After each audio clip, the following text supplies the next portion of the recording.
Com emmagatzema el cervell la informació? La supervivència està lligada a la capacitat d'emmagatzemar informació d'esdeveniments passats per poder actuar en situacions futures. La capacitat d'emmagatzemar nova informació es coneix com a aprenentatge i la informació guardada com a memòria.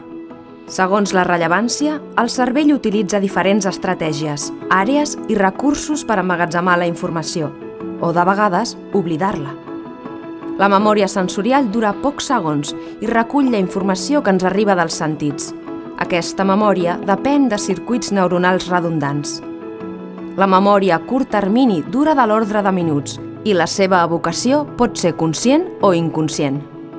Les memòries que requereixen processament conscient fan referència a esdeveniments i fets. En canvi, les que es processen de manera inconscient fan referència a habilitats i tasques.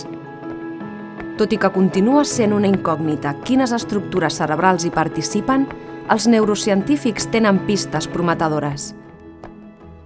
Les memòries a llarg termini poden persistir durant anys.